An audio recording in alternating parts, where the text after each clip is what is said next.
स्वागत है। आज हम इस पर थोड़ी गहराई से बात करेंगे कि कंपनियां सामान बनाने और अपनी सेवाएं देने के तरीकों के बारे में कैसे सोचती हैं और ये सोच मतलब कैसे बदली है समय के साथ। ये है प्रोडक्शन और ऑपरेशन स्ट्रैटेजी का विकास। ये जानना काफी दिलचस्प है कि कोई चीज बनने से लेकर हम तक कैसे पहुंचती है और इसके पीछे क्या-क्या प्लानिंग होती है। हमारी ये पूरी चर्चा डिजी रीच लर्निंग के एक लेख पर आधारित है। उसमें इन जरूरी सिद्धांतों को मतलब बड़े अच्छे से समझाया गया है। अब सवाल ये है कि ये जानना जरूरी क्यों है। देखिए, यही रणनीतियां तय करती हैं कि कोई कंपनी बाजार में कैसे टिकेगी। हाँ बिल्कुल। मतलब वो सस्ता बेचकर आगे बढ़ेगी या अच्छी क्वालिटी देकर। वो दौर था जब फैक्ट्रियां तो खुल रही थी। हाँ, लेकिन काम करने का तरीका बहुत कह सकते हैं बिखरा हुआ था। काफी समय मेहनत बर्बाद होती थी। सही। टेलर का नजरिया एकदम अलग था।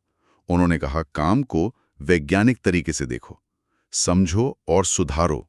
उनकी किताब भी आई थी 1911 में, the principles of scientific management. उनका मेन आइडिया था कि हर काम को छोटे छोटे हिस्सों में तोड़ो। बिल्कुल एकदम माइन्यूट लेवल पे। हाँ, और फिर स्टॉपवॉच लेकर नापो कि किस हिस्से में कितना वक्त लगता है। अच्छा, टाइम स्टडी। हाँ, टाइम स्टडी। और फिर उन तरीकों को हटा दो जिनसे समय बर्बाद होता है। अननेसेसरी मूवमेंट्स खत्म करो। उन्होंने एक और बड़ी बात कही कि सोचने का काम यानी प्लानिंग वो मैनेजर करे। और करने का काम एग्जीक्यूशन वो वर्कर करे। बिल्कुल। और वर्कर को भी काम के हिसाब से चुनो, उन्हें ट्रेन करो और फिर उन्हें ज्यादा काम करने के लिए ज्यादा पैसे दो। जैसे वो पीस रेट सिस्टम, हर पीस बनाने पर इंसेंटिव। हाँ वही। ये सब सुनने में थोड़ा मतलब मशीनी सा लगता है ना। हाँ, ये नजरिया थोड़ा मशीनी जरूर था और इसीलिए इसकी आलोचना भी हुई। मतलब ये कहा गया कि इसमें इंसान को मशीन का एक पुर्जा समझ लिया गया। उसकी अपनी सोच, उसकी क्रिएटिविटी या उसके भले की परवाह नहीं की गई। लेकिन ये भी मानना पड़ेगा कि टेलर के तरीकों से फैक्ट्रियों की रफ्तार और उत्पादन वो कई गुना बढ़ गया। इसमें कोई शक नहीं। और यह दिलचस्प बात यह है कि भले ही तरीका मतलब आज बदल गया हो, पर टेलर का जो मूल आइडिया था कि काम को डेटा और एनालिसिस के आधार पे सुधारना, वो आज भी जिंदा है। अच्छा। कहाँ पर? आप सोचिए, लॉजिस्टिक्स कंपनियां हैं या बड़ी फैक्ट्रियां जहां एक जैसा काम बार बार होता है, वहां आज भी इसी सिद्धांत के अलग अलग रूप इस्तेमाल होते हैं ताकि काम सटीक हो, तेज हो। बिल्कुल। उन्होंने एक तरह से काम को ऑप्टिमाइज करने की नींव रखी थी, जो आज भी रेलेवेंट है। बिल्कुल। और इसी नींव पर कह सकते हैं हेनरी फोर्ड ने अपनी मास प्रोडक्शन यानी बड़े पैमाने पर उत्पादन की पूरी इमारत खड़ी कर दी, लाइन शुरू की। वो तो एक क्रांति ही थी। हाँ, वो कमाल था। सोचिए, एक चलती हुई पट्टी पर गाड़ी का ढांचा आगे बढ़ रहा है और हर वर्कर अपनी जगह खड़ा है, बस एक ही काम बार बार कर रहा है। कोई पहिया लगा रहा है, कोई दरवाजा फिट कर रहा है। हाँ, नतीजा, जहां पहले एक कार बनाने में शायद 12 घंटे लगते थे, वो घट के सिर्फ 90 मिनट रह गया। 90 मिनट्स। जबरदस्त। मतलब रफ्तार कई गुना बढ़ गई। और इसके लिए जरूरी था कि हर पुर्जा, हर पार्ट बिल्कुल एक जैसा हो, स्टैंडर्डाइज्ड। हाँ, मानकीकृत। इससे लागत कम हुई और गाड़ियां सस्ती हुई। आम आदमी भी कार खरीद सका। और फोर्ड ने एक और कमाल किया। हाँ, वो $5 प्रतिदिन वाली बात। हाँ, अपने वर्करों की तनख्वाह उस जमाने के हिसाब से बहुत ज्यादा बढ़ा दी। हाँ, $5 प्रतिदिन। इसका डबल फायदा हुआ। एक तो अच्छे वर्कर कंपनी छोड़कर नहीं जाते थे, और दूसरा, उनके पास इतने पैसे होते थे कि वो खुद भी वही कार खरीद सकें जो वो बना रहे थे। बिल्कुल। ये उत्पादन और खपत का एक जबरदस्त साइकिल बन गया। फोर्डिज्म का असर तो आज भी दिखता है, इसमें कोई शक नहीं। खासकर उन इंडस्ट्रीज में जहां बहुत ज्यादा क्वांटिटी में एक जैसी चीजें बनती हैं। जैसे मान लीजिए मोबाइल फोन्स हैं या फास्ट फूड चेन्स हैं। अच्छा। लेकिन इसकी एक सीमा भी थी। फोर्ड का पूरा जोर एक ही तरह की स्टैंडर्ड चीज बनाने पर था। वो मजाक याद है ना? हाँ हाँ, आप कोई भी रंग की कार ले सकते हैं जब तक वो काली हो। बिल्कुल। तो अगर हम इसे बड़ी तस्वीर से जोड़ें तो ये दिखाता है कि कैसे किसी एक चीज में मतलब एफिशिएंसी में महारत हासिल करने से दूसरी चीज जैसे लचीलापन वो पीछे छूट सकती है। सही बात है। फोर्ड का सिस्टम तब तक बहुत कामयाब रहा जब तक लोग एक जैसी सस्ती कार चाहते थे। लेकिन जैसे ही बाजार में ज्यादा वैरायटी की मांग उठी, ज्यादा रंग, ज्यादा डिजाइन, हाँ, तब फोर्ड का ये मॉडल थोड़ा कह सकते हैं धीमा पड़ने लगा। उसमें बदलाव की गुंजाइश कम थी। हाँ, और ये जो लचीलेपन की कमी थी, शायद यही अगले बड़े आइडिया के लिए जमीन तैयार कर रही थी। मतलब लीन मैन्युफैक्चरिंग या मितव्ययी विनिर्माण। Toyota production system. हाँ, ये कहानी हमें ले जाती है दूसरे विश्व युद्ध के बाद के जापान में, वहां संसाधन कम थे। और उन्हें पश्चिमी देशों की बड़ी बड़ी फैक्ट्रियों से मुकाबला करना था। बिल्कुल। यहीं पे टोयोटा कंपनी और उनके एक इंजीनियर थे, ताइची ओनो। उन्होंने एक कमाल का सिस्टम बनाया जिसे टीपीएस कहते हैं, टोयोटा प्रोडक्शन सिस्टम। और लीन इसी का मतलब दिल है। तो लीन का मूल मंत्र क्या है? लीन का मूल मंत्र है कचरा हटाओ, वेस्ट एलिमिनेशन। कचरा मतलब सिर्फ कूड़ा नहीं? नहीं, यहाँ कचरे का मतलब है हर वो चीज जो ग्राहक के लिए वैल्यू नहीं जोड़ती। हाँ। उन्होंने 7 तरह के कचरे पहचाने थे।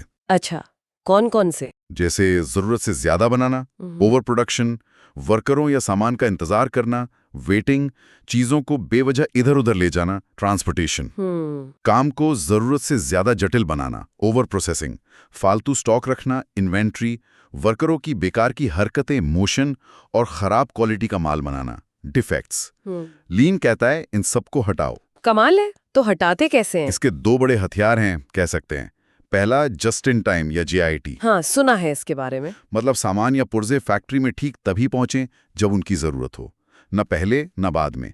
इससे गोदाम का खर्चा बचता है, पैसा स्टॉक में फंसा नहीं रहता। सही। और दूसरा है जिडोका, यानी ऑटोमेशन, जिसमें इंसानी समझ हो। इंसानी समझ मतलब ये कि अगर किसी वर्कर को कहीं कोई गड़बड़ी दिखे तो वो तुरंत पूरी प्रोडक्शन लाइन रोक सकता है। अरे वाह, ये तो बड़ी बात है। हाँ, सोचिए, क्वालिटी कंट्रोल हर कदम पर, हर वर्कर के हाथ में। और इसमें वो काइजेन वाली बात भी है शायद।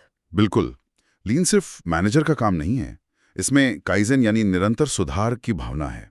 हर वर्कर को बढ़ावा दिया जाता है कि वो देखे कि काम और बेहतर कैसे हो सकता है और अपने सुझाव दें। टोयोटा ने कॉनबान नाम का एक सिस्टम भी इस्तेमाल किया। ये एक तरह का विजुअल सिग्नल होता है, जैसे कोई कार्ड जो बताता है कि कब और कितना सामान बनाना है। सब कुछ मांग पर आधारित, पुल सिस्टम। लीन मैन्युफैक्चरिंग ने वाकई दुनिया बदल दी। मतलब ये सिर्फ जापान या कार इंडस्ट्री तक ही सीमित नहीं रहा। नहीं, बिल्कुल नहीं। डेल कंप्यूटर से लेकर ज़ारा फैशन तक बहुत सी कंपनियों ने इसे अपनाया। ये साबित करता है कि आप एक ही समय में तेज भी हो सकते हैं, कुशल भी, और बढ़िया क्वालिटी भी दे सकते हैं। हाँ, पर इसे लागू करना शायद आसान नहीं होता होगा। हाँ, चुनौतियां तो हैं। जैसे जीआईटी के लिए आपके सप्लायर बहुत भरोसेमंद होने चाहिए।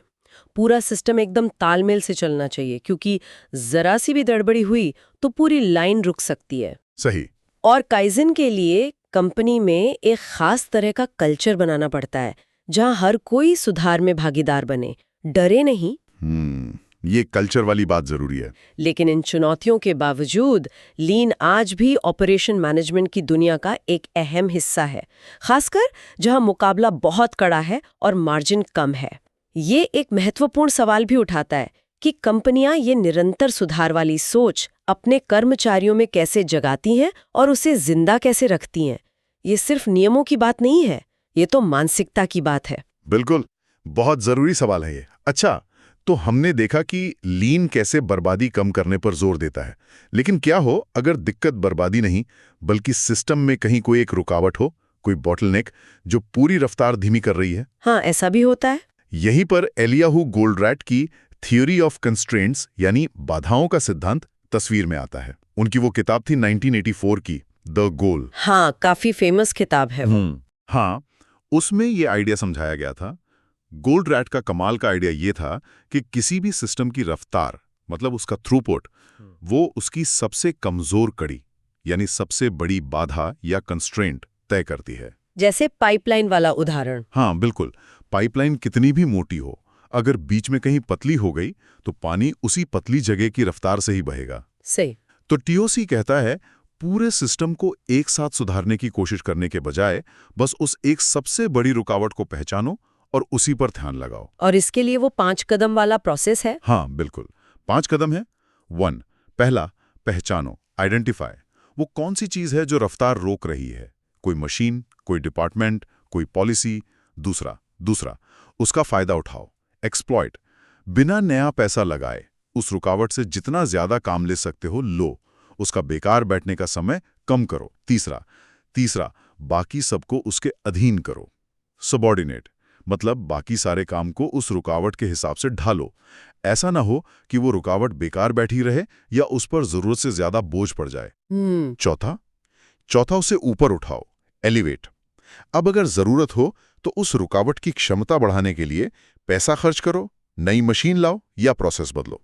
पांचवा दोहराओ, रिपीट। जैसे ही ये रुकावट दूर हो, देखो कि अब सिस्टम में अगली सबसे बड़ी रुकावट कौन सी है और फिर से यही प्रक्रिया शुरू करो। सुनने में तो काफी लॉजिकल लगता है। हाँ, काफी सीधा और लॉजिकल है। मान लीजिए एक फैक्ट्री में एक मशीन है जो बाकियों से धीमी है, तो टीओसी के हिसाब से पहले कोशिश करेंगे कि वो मशीन बेकार ना खड़ी रहे। उसका मेंटेनेंस तब करें जब फैक्ट्री बंद हो। ठीक।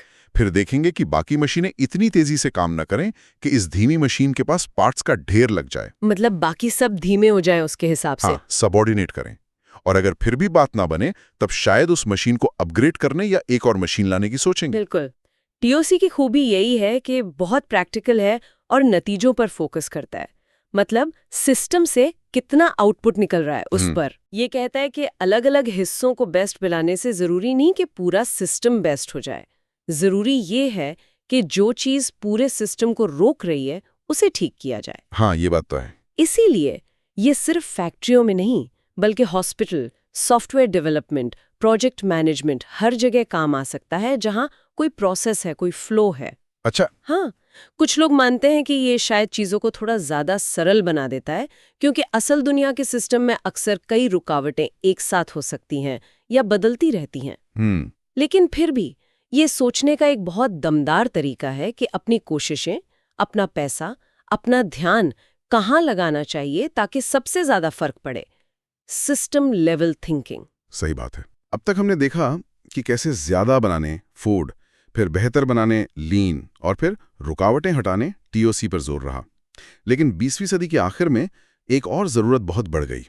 वो थी लचीलेपन की, फ्लेक्सिबिलिटी की। हाँ, क्योंकि बाजार बदल रहे थे तेजी से। बिल्कुल, मुकाबला बढ़ गया, ग्राहकों की पसंद बदलने लगी। लोग अब सिर्फ एक जैसी चीज नहीं, बल्कि अपनी जरूरत के हिसाब से बनी चीजें, मतलब कस्टमाइजेशन, वो चाहने लगे। छोटे बैच साइज की जरूरत पड़ने लगी। हाँ, यहीं से आया फ्लेक्सिबल मैन्युफैक्चरिंग सिस्टम्स, यानी लचीली विनिर्माण प्रणालियों का आइडिया। एफएमएस, तो ये क्या है असल में? एफएमएस ये एक ऐसा प्रोडक्शन सिस्टम है जो कंप्यूटर और रोबोट जैसी एडवांस टेक्नोलॉजी का इस्तेमाल करके बिना ज्यादा सेटअप टाइम लगाए तरह तरह के प्रोडक्ट्स बना सकता। मतलब एक ही सिस्टम से कई तरह की चीजें। हाँ, सोचिए एक ऐसी फैक्ट्री जो आज कार के इंजन बना रही है और कल सिर्फ कंप्यूटर में कुछ प्रोग्राम बदलकर दरवाजे बनाने लगे, बिना पूरी लाइन बदलने की जरूरत पड़े। ये कैसे काम करता है? इसमें ऐसी मशीनें होती हैं जैसे सीएनसी मशीनें, जो कंप्यूटर से कंट्रोल होती हैं और कई तरह के काम कर सकती हैं। अच्छा। सामान को एक जगह से दूसरी जगह ले जाने के लिए ऑटोमेटिक सिस्टम होते हैं, रोबोटिक हाथ, conveyor belt, AGVs, automated guided vehicles. और इन सबको कंट्रोल करने के लिए एक सेंट्रल कंप्यूटर होता है जो प्रोडक्शन शेड्यूल करता है, मशीनों को कोऑर्डिनेट करता है, परफॉर्मेंस मॉनिटर करता है। सब कुछ इतना लचीला और मॉड्यूलर होता है कि आप आसानी से एक प्रोडक्ट से दूसरे प्रोडक्ट पर स्विच कर सकें। तो इसका सबसे बड़ा फायदा तेजी से बदलाव कर पाना है। बिल्कुल। कंपनियां बाजार के बदलावों पर, जैसे डिमांड में चेंज आया या कोई नया डिजाइन आया, उस पर बहुत तेजी से प्रतिक्रिया दे सकती हैं। अगर किसी नए डिजाइन की मांग आती है या किसी प्रोडक्ट का छोटा बैच ही बनाना है, तो एफएमएस से ये मुमकिन हो जाता है। इसका इस्तेमाल कहाँ होता है ज्यादा? बड़ी कंपनियां जैसे बोइंग, जो हवाई जहाज के बहुत जटिल पुर्जे बनाती हैं, या ऑटोमोबाइल कंपनियां, वो एफएमएस का खूब इस्तेमाल करती हैं। इलेक्ट्रॉनिक्स में भी होता है। तो एफएमएस उन उद्योगों के लिए एक तरह से गेम चेंजर साबित हुआ है, जहां ग्राहकों की पसंद बहुत बदलती है या जहां बहुत ज्यादा वैरायटी बनानी पड़ती है। हाँ। ये कंपनियों को वो कस्टमाइजेशन देने की ताकत देता है जो फोर्ड के जमाने में मतलब सोची भी नहीं जा सकती थी। सही। लेकिन हाँ, इसमें एक बड़ी लागत भी है। एफएमएस लगाना कोई सस्ता काम नहीं है। हाँ, वो तो हो गई। बहुत पैसा चाहिए, एडवांस्ड मशीनें, रोबोट, सॉफ्टवेयर, और फिर उन्हें चलाने के लिए स्किल्ड लोग भी चाहिए। ये छोटी कंपनियों के लिए एक बड़ी चुनौती हो सकती है। और शायद आईटी सिस्टम भी बहुत मजबूत चाहिए होगा। बिल्कुल। इतने जटिल सिस्टम को चलाने के लिए बहुत मजबूत आईटी इंफ्रास्ट्रक्चर और डेटा एनालिसिस कैपेबिलिटी की जरूरत पड़ती है। यहाँ आकर्षक बात यह है कि एफएमएस एक तरह से बेस्ट ऑफ बोथ वर्ल्ड्स देने की कोशिश करता है। मास प्रोडक्शन की एफिशिएंसी और छोटे बैच प्रोडक्शन का लचीलापन। हाँ, दोनों का संतुलन। हाँ, और आज जब हम इंडस्ट्री 4.0 की बात करते हैं, जहां आईओटी, एआई जैसी चीजें फैक्ट्रियों को और स्मार्ट बना रही हैं, एफएमएस का महत्व और भी बढ़ गया है, ये दिखाता है कि कैसे टेक्नोलॉजी उत्पादन को लगातार बदल रही है और ज़्यादा फ्लेक्सिबल बना रही है। तो हमने देखा कि ये अलग-अलग सिद्धांत, टेलर का साइंटिफिक मैनेजमेंट, फोर्ड का मास प्रोडक्शन, टोयोटा का लीन, गोल्डराइट का टीओसी और फिर एफएमएस, ये सब वक्त के साथ कैसे विकसित हुए, कैसे इवॉल्व हुए। हाँ, एक पूरी यात्रा रही है। और मजे की बात यह है कि ये एक दूसरे को काटते नहीं है। ऐसा नहीं है कि एक आया तो दूसरा खत्म हो गया, बल्कि आज के मैनेजर इन सबको एक टूल किट की तरह इस्तेमाल करते हैं। बिल्कुल, जरूरत के हिसाब से। सोचिए, एक आज की मॉडर्न कंपनी शायद अपने दोहराए जाने वाले कामों को तेज करने के लिए टेलर के कुछ आइडियाज इस्तेमाल करें। हाँ, प्रोसेस ऑप्टिमाइजेशन के लिए। अपनी सप्लाई चेन से बर्बादी हटाने के लिए लीन को अपनाएं। जीआईटी या काइजन। प्रोडक्शन में आने वाली रुकावटों को पहचानने और हटाने के लिए टीओसी का इस्तेमाल करें। Bottleneck management. और ग्राहकों की बदलती जरूरतों के हिसाब से नए प्रोडक्ट बनाने के लिए एफएमएस पर निर्भर करें। हाँ, इन सबको मिलाकर एक हाइब्रिड अप्रोच अपनाई जाती है अक्सर। असल चुनौती इन सबको सही संतुलन में, सही कॉन्टेक्स्ट में इस्तेमाल करने की है। बिल्कुल सही। और ये संतुलन बनाना आसान नहीं होता होगा। बिल्कुल नहीं। हर सिद्धांत की अपनी चुनौतियां हैं, अपनी सीमाएं हैं। जैसे हमने बात की, टेलर या फोर्ड के तरीकों से कर्मचारी नाखुश हो सकते हैं, मोटिवेशन कम हो सकता है। लीन के लिए पूरे संगठन में कल्चरल बदलाव और सप्लायर के साथ बहुत गहरा तालमेल चाहिए, जो बनाना और निभाना मुश्किल है। सही। टीओसी में सही रुकावट पहचानना कई बार मुश्किल हो सकता है, खासकर जटिल सिस्टम्स में। हाँ।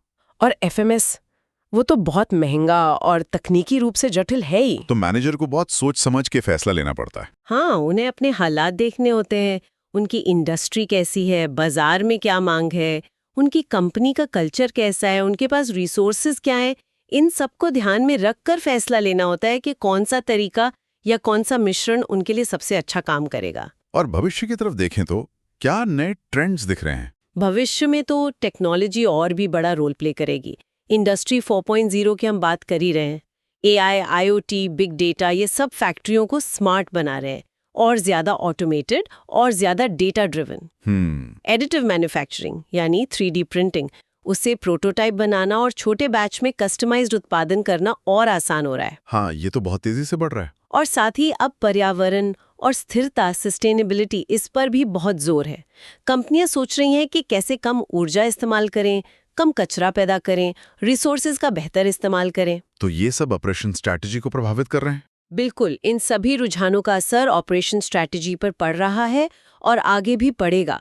मैनेजर्स को लगातार सीखते रहना होगा और अडेप्ट करते रहना होगा। तो संक्षेप में हमने उत्पादन और संचालन रणनीति के विकास की एक दिलचस्प यात्रा देखी, फ्रेडरिक टेलर के सिर्फ कुशलता, एफिशिएंसी बढ़ाने पर ध्यान देने से शुरू होकर। हाँ, बिल्कुल, शुरुआत वहां से हुई।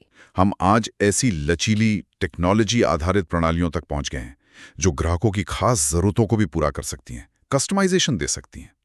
तो इस सब का निचोड़ क्या है? मतलब हमारे लिए क्या मायने रखता है ये सब? निचोड़ ये है कि ये सारे सिद्धांत सिर्फ किताबी बातें नहीं हैं, ये असर में तय करते हैं कि कंपनियां कैसे काम करती हैं, कैसे चीजें बनाती हैं और हम तक कैसे पहुंचाती हैं। हाँ, ये बात सही है। ये समझना कि ये विचार कैसे विकसित हुए, हमें आज के कारोबार को, आज की दुनिया को और आने वाले कल की संभावनाओं को बेहतर ढंग से समझने में मदद करता है। ये सिर्फ फैक्ट्री के अंदर डिबेट नहीं है, ये हमारी जिंदगी से जुड़ी चीजों की कहानी है। हम जो प्रोडक्ट इस्तेमाल करते हैं, जो सर्विस लेते हैं, उन सब के पीछे यही सोच काम कर रही होती है। बिल्कुल। और अगर हम भविष्य के बारे में थोड़ा और सोचें तो एक सवाल मन में आता है, क्या? आज जब हर कोई हाइपर पर्सनलाइजेशन की बात कर रहा है, मतलब हर ग्राहक के लिए बिल्कुल अलग चीज बनाना, और सस्टेनेबिलिटी यानी पर्यावरण का ध्यान रखने पर इतना जोर है। हाँ, ये दोनों बड़े ट्रेंड्स हैं। तो ऑपरेशन स्ट्रैटेजी में अगला बड़ा बदलाव क्या हो सकता है?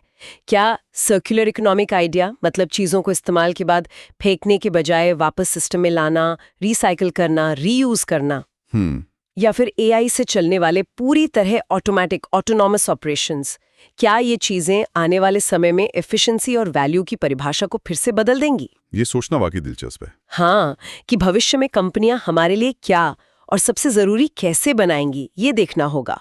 वाकई एक सोचने वाला सवाल छोड़ा है आपने। और इसी विचार के साथ आज की ये चर्चा यहीं समाप्त करते हैं। उम्मीद है आपको ये बातचीत दिलचस्प लगी होगी।